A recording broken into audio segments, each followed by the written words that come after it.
पूरा में धोके खाना खुश खुश खा लो भइल बा जगहे पखुआ कोरा में धके रोज ठूस ठूस के खा ला भइल बा जगह पर घुआ। अरे भौजी तू हमारे को बात मान, उ सब काम छोड़, पहले डॉक्टर के पास जो अपन जोन घाव बा ना ओकर इलाज कराओ ना। तो कसम से कहत नहीं, बाद में उ घाव बढ़ जाए ना तो ऑपरेशन करे के होई, तो बाद में उ सरवा के जगह ना दिखाई दी आ छेदे के कहीं छेद दी, कहीं घुए में छेद दी, हौ सामान में छेदे के जगह पर जो पहले इलाज कराओ ओकरा बाद कुछो करिए। करिले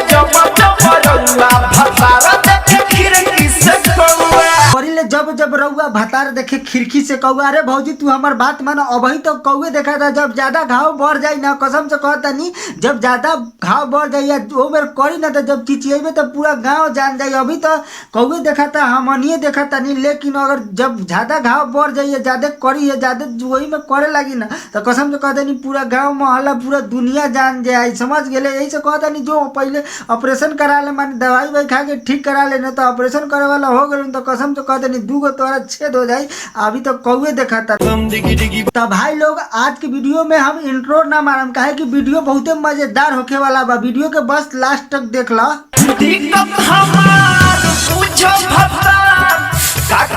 दुनिया जमाना हो बिछा के चटाई करे खटाई बुझले बड़ा कारखाना हो। अरे उ चटाई बिछा के करो, चाहे पटिया बिछा के करो, चाहे खटिया पर करे, चाहे कारखाना समझ के करो, चाहे कंपनी समझ के करे, उकर सामान भाई तोरा के बियाह खड़े क के वही खातिर लाइल बा। खड़े खड़े मारो चाहे निवरा के मारो, तोरा के मारबे करी। आ घर बंद करके करिए तो दोसर आदमी का लाड़ जाने जाए, दुनिया जमाना का कही। जब घर बंद करके करिए तो केहू कुछ ना बोली, केहू जाने में ना करी, सब केहू जाने ला। आजकल टेंशन ना लेवे के, बस केहू कुछ ना कही, अपन घर बंद करके करिए, सावधानी से करिए। ऐसे भी आजकल कोरोना वायरस के लॉकडाउन चलते बा, घर बंद करके करिए, कोनो टेंशन वाला बात नहीं खे।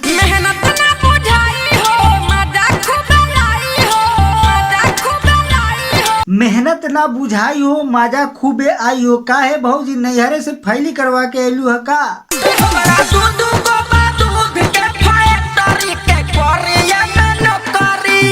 ओहो तू दूध के फैक्ट्री के बात कर, तारा पहले नु बतावे के चाहिए, कंफ्यूज कर देवलू यार।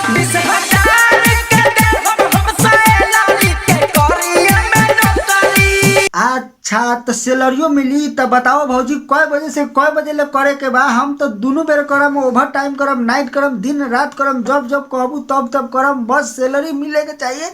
आ दूध पिएला तैका तैका पिएला, दूधो दे देबू तो ठीक रही।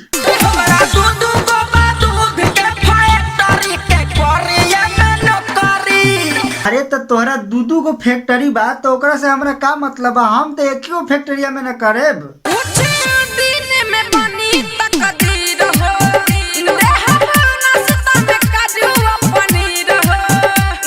कुछ दिन में बनी तकदीर हो, देहब नाश्ता में काजू और पनीर हो, तब तो भौजी मजे आ जाई। बताओ कहिया से आवे के बा?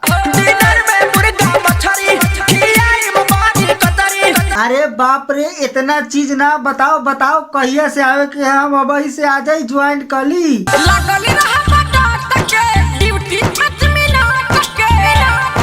अरे 5 मिनट के ड्यूटी है, कहीं तू हाउ वाला ड्यूटी करे के बाद तो ननू करता रू। भाई लोग जाता नहीं, हमें फैक्ट्री में काम करे, तो मिले जाइए नेक्स्ट वीडियो में, घर फार वीडियो में। जब तक के लिए बाय बाय।